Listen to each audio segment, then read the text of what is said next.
তোমারই বুকে ছিলাম আমি একজন। মৌসুমী একা একা রূপসী একা একা মৌসুমী একা লাল শাড়ি পরিয়া কন্যা। তো হ্যালো বন্ধুরা, হারিয়ে যাওয়া 90 দশকের একসময়ের জনপ্রিয় শিল্পীর প্রথম পার্ট ভিডিওতে আপনাকে স্বাগতম। হ্যাঁ বন্ধুরা, সময়ের সাথে সাথে বাজার থেকে হারিয়ে গেছে জনপ্রিয় মন মাতানো শিল্পীরা, যারা কিনা ক্যাসেটের যুগে তুমুল আলোচনায় আসলেও বর্তমান সময়ে তারা যেন একেবারে উধাও হয়ে গেছে। নতুন শাড়ি গয়না গায়ে আলতা রাঙা ও তার পায়ে আস্তাহার গায়ে হলুদ কন্যা বিলানা বিলানা মন তো কে কোথায় উধাও হয়েছে, কোন শিল্পী বর্তমানে গানের জগৎ ছেড়ে কিভাবে জীবিকা নির্বাহ করছে তা নিয়ে আজকে ভিডিও। তাই বন্ধুরা, আজকে ভিডিওটি খুবই ইন্টারেস্টিং হতে চলেছে। কেউ না টেনে ভিডিওটিতে একটি লাইক দিয়ে চ্যানেলটি সাবস্ক্রাইব করে পাশে থাকা বেল আইকনটি বাজিয়ে পুরো ভিডিওটি দেখতে থাকুন। প্রথমে রয়েছে রিঙ্কু, যার গান একসময় গ্রামগঞ্জের আনাচে কানাচে এবং কি চায়ের দোকানেও বেশ জনপ্রিয় ছিল। ভবের হাটে ভাবুক হয়ে করছো দোকানদারি বুঝলে না ক্যাসেটের যুগ ছেড়ে ইউটিউব টিভির যুগেও জনপ্রিয় ছিল এই শিল্পী। তার উল্লেখযোগ্য গান ছিল কানার হাটবাজার ও সাথিরিয়ে ভুল বুঝে চলে যাও, নারী হয় লজ্জাতে লাল ইত্যাদি। একবার এসে দেখে যাও কত কিন্তু হঠাৎ কোথায় যেন হারিয়ে গেলেন এই জনপ্রিয় কণ্ঠশিল্পী। কয়েক বছর ধরে তার নতুন কোনো গান বাজারে আসছে না, কারণ তিনি গান থেকে পুরোপুরিভাবে চলে গিয়েছেন। তিনি 4 বার স্ট্রোক করেছেন, সেজন্য তার হাত পা গলা প্যারালাইজড হয়ে গেছে। গান তো গাইতে পারেনি না এবং কি ভালোভাবে কথাও বলতে পারেন না তিনি।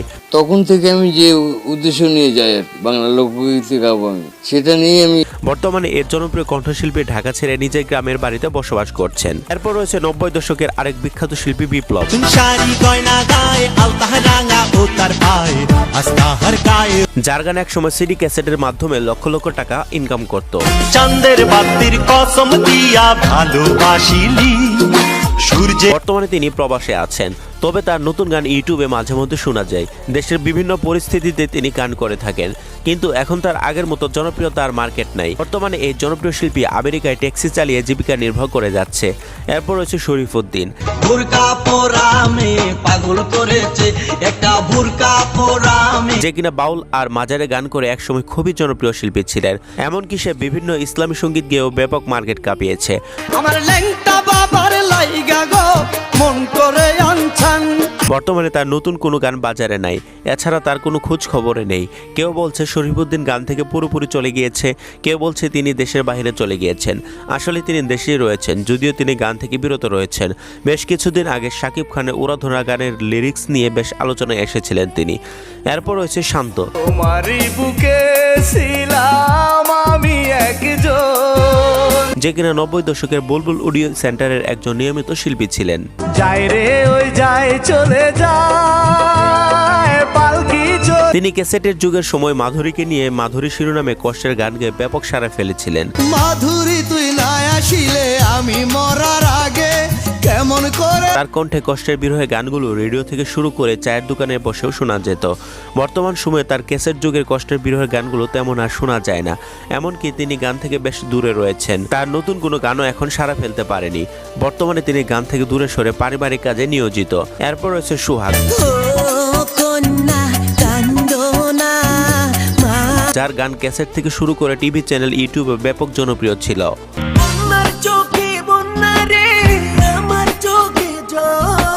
সকল টাইপের মানুষ তার কন্যা শিরোনামের গানগুলো শুনে আলোচনায় এনে দিয়েছিল। তার সবচেয়ে বিখ্যাত বিশ্বকাপানো গানটি হলো লাল শাড়ি। লাল শাড়ি পরিয়া কন্যা। এই গানের মাধ্যমে তিনি সারা বিশ্বের জনপ্রিয়তা পেয়েছিলেন। জানি আজ রাতে হইবা পরে।